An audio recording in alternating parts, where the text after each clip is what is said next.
I'm your host today for the NFL show, Sam Teets. Unfortunately, my usual co-host, Mike Goodpastor, couldn't be here, but I have someone even more amazing, a member of the Kansas City Chiefs Hall of Fame, All-Pro kicker, Nick Lowery. How are you doing today, Nick? Good. How are you? I'm doing great. It's good to have you on here. We will obviously be uploading the show as soon as it's done. But before we get into talking about the Super Bowl, which is primarily what I wanted to ask you about today, I have to know, what was it like getting inducted into the Chiefs Hall of Fame in 2009? And where does that rank among your career accomplishments? Well, that's pretty near the top. I mean, I've been very, very lucky. By the way, let me turn off my ringer just so we don't get distracted here. I've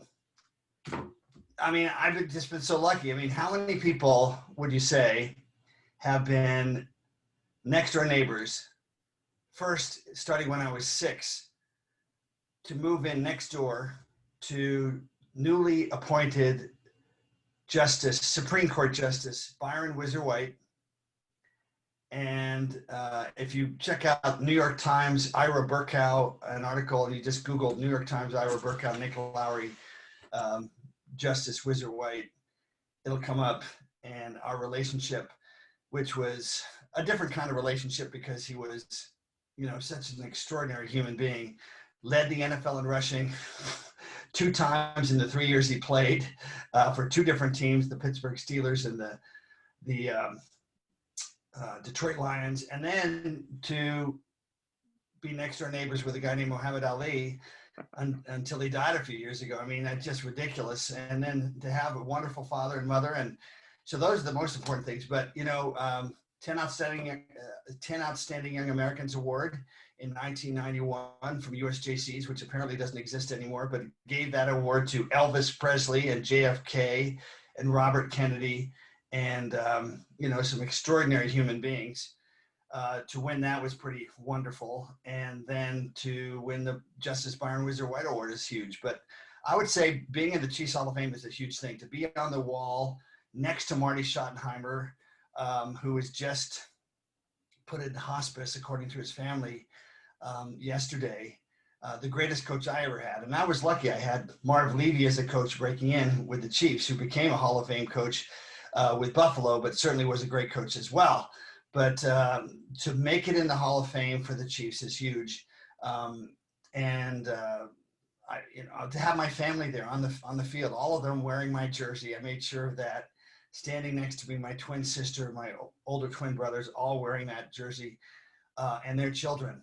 That's pretty huge. I think Byron White and Muhammad Ali would say, "What have you done for me lately?" To be grateful, always grateful for those things, but to keep living, to keep creating new ways to make a difference. So I love my life now, Sam. I love the chance to do work with the homeless, Champions for the Homeless, and rewrite the way a community relates with the homeless, to put a human face on the homeless with the homeless here in Phoenix. We became the first city in the country through my foundation to provide free testing, for COVID testing for the homeless, which was featured on Fox News back in late April. And, that's really up there too, frankly, because I have a chance today to use those lessons, to use the confidence, to use the recognition, but most importantly, to keep growing in heart and spirit, to use those successes, those so-called life trophies, to make something that connects with real people that aren't just trophies, but real living and breathing human beings. That's the best blessing of all.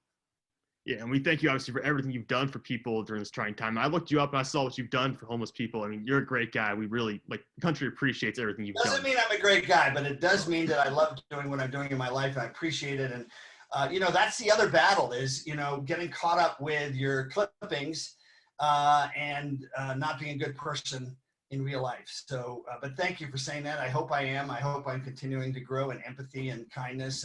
But I'm also a driven person, and in today's society, I think we'd all agree, work ethic and focus are not what they might be, and helping people to shift from thinking about work ethic to finding what they love, that have a passion for, and then diving into it. I bet you feel a little bit like that with this show. You're diving into the things you love doing, Sam, right? No, I really do. I love being able to talk to legends like you. And you mentioned Marty Schottenheimer. Speaking of legends, I mean, he is one of the greatest coaches in NFL history. And look at some people who are even on his staffs at times, either as coordinators or just assistants, guys like Bill Cowher, Tony Dungy, who are in the Hall of Fame. Yep. I mean, isn't Al it about Saunders, time another great Marty coach. Schottenheimer gets in the Hall of Fame? Well, I hope so. You know, unfortunately, just like me as a kicker, you know, I didn't play on a Hall of Fame team. Neither did, you know, Super Bowl champion. Neither did Dan Marino and, you know, a lot of people. And if you look back to that last year he coached with San Diego when they were 14-2 and they intercepted Tom Brady in 2006. And if that defensive back had just gone down to the ground and protected the football, they would have been heading to the Super Bowl, not Tom Brady. And Marty Schottenheimer might well have that. But if you look at his record, there's almost no one that has as many wins. I think it was 221. I mean, it's a lot of wins and a very high winning percentage. And then, of course, the 2 games where he lost to John Elway in the last seconds for Cleveland, you know. Some would say he wasn't the greatest playoff coach because of that, but you know, your players have something to do with that as well. So yes, he should be in the Hall of Fame. And he's in my Hall of Fame as being a really interesting combination of being tough as hell, full of character, and yet compassionate. The very first time, Sam, that he spoke to our team, Carl Peterson was there and he brought in Marty. So we got to give credit to Carl for having the wisdom to hire Marty. And then later Dick Vermeil, who's another one of my favorite coaches of all time. And Marty's standing there, and I'm sitting in the front row, and I could see his hands are slightly shaking. And to me, my interpretation then was, this guy cares so much. He may be tough, maybe a little intimidating, but under all that, he cares. And that was sustained when Eric Bieniemy, who frankly should have been hired already as the next head coach of some team, and they're really blowing it by not hiring him, because I think he will be a great head coach. We're lucky to have him in Kansas City. Back then, in 1992, he was leading the kickoff return up the field, and I had to try to hit him to take him out of the way so that we had a chance to tackle the returner behind him.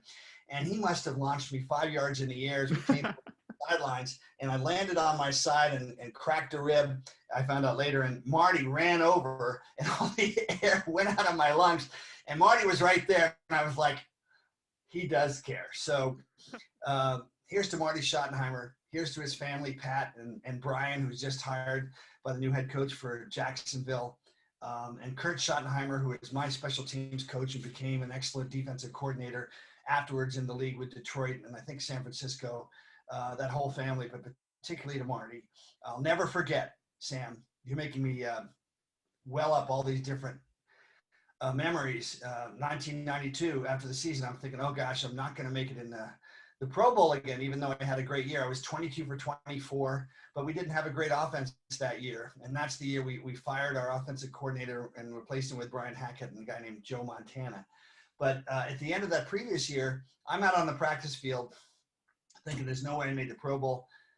And Brian Barker, my holder, who went on to be the punter for Jacksonville, and I think he was all-pro with Philadelphia. But anyway, he said, there's Marty coming up, and it's a gray, overcast day in Kansas City on the practice field, and he's walking up all by himself. He never came out before practice like that.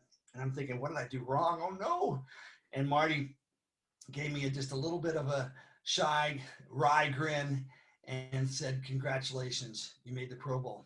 And I have no doubt that was Marty Schottenheimer helping make sure that happened. So there were a lot of years in the 80s when I was, 25 for 28 in 1985. I had a ton, 4 50-yarders and, just crushed the ball, had a great year. I should have made it, and I wasn't because we didn't have a great offense and didn't have a winning team. So there's another lesson from that is when Marty came and we were a winning team, a winning organization.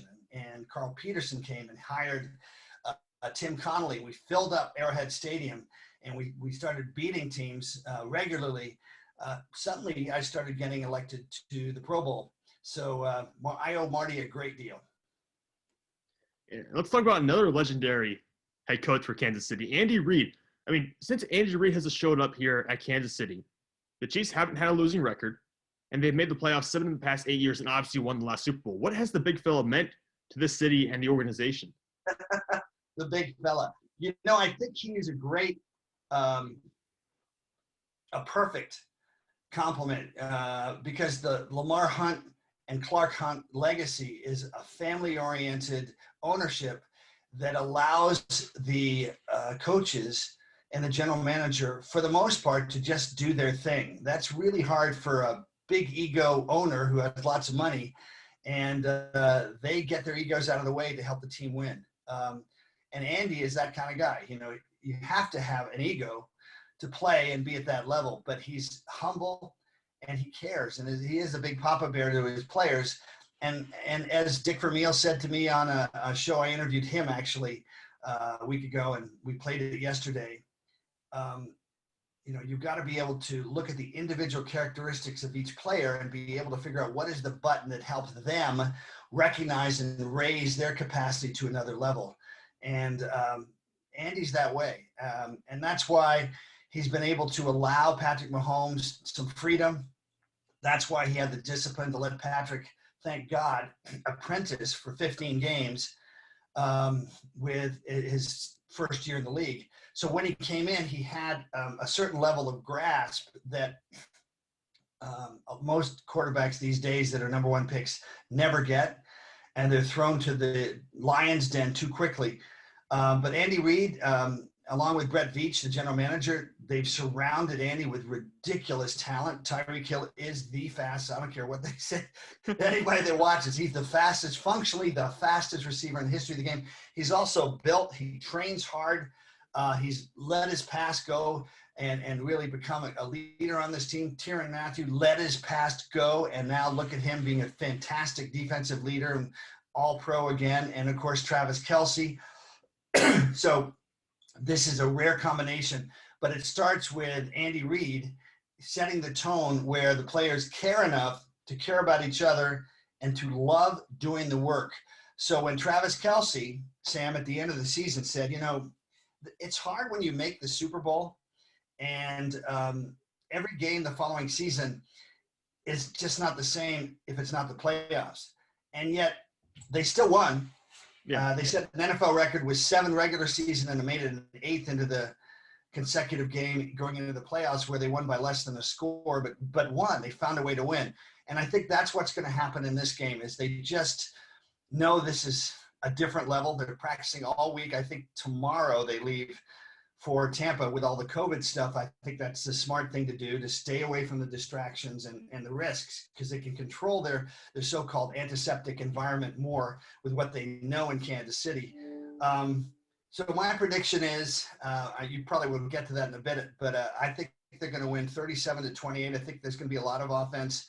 On the other hand, if our defense plays the same pass defense where they are glue-like against the ridiculous receivers that Tampa Bay has, then Frank Clark and Chris Jones are going to have a field day with Mr. Tom Brady, who Mr. Spagnuolo, Coach Spagnuolo, has done pretty well with when he was defensive coordinator with the Giants. But it will be a close game for 3 quarters, and then after that, I think we take over. Yeah, Snead, Thornhill, and Matthew were fantastic last week. I was watching them in the AFC Championship game, and they're coming along at the right time. They're peaking at the right time. That defense has been great.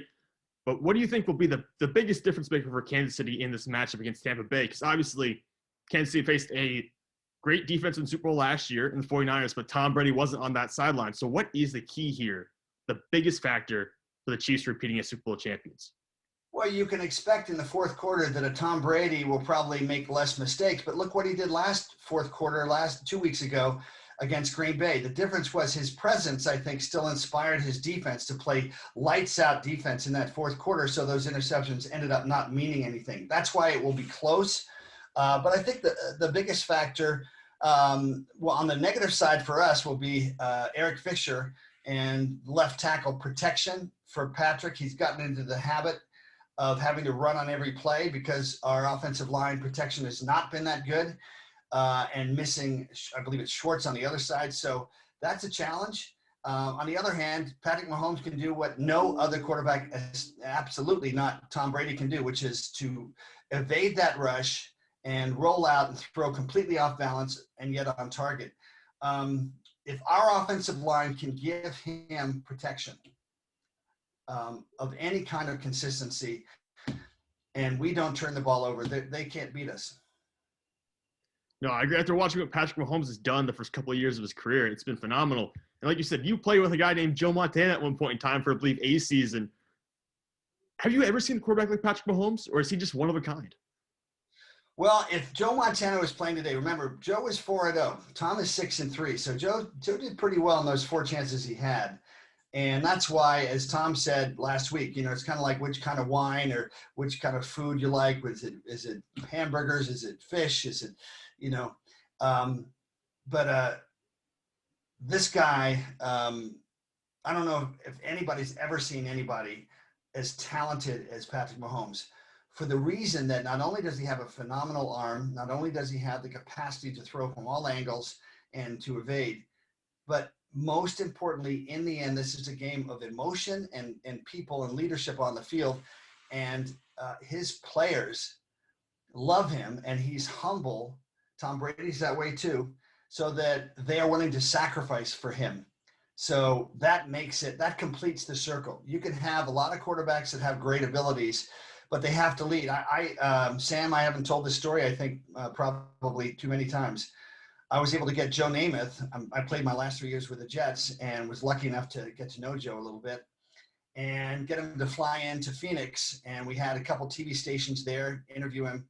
And then he and I drove alone to Tucson to do a fundraiser with the NFL alumni there and to recognize one of his former teammates.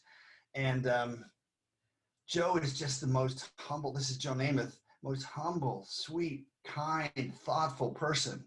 And we stood and signed autographs for 6 hours because he refused to sit down if there was one person that wanted an autograph.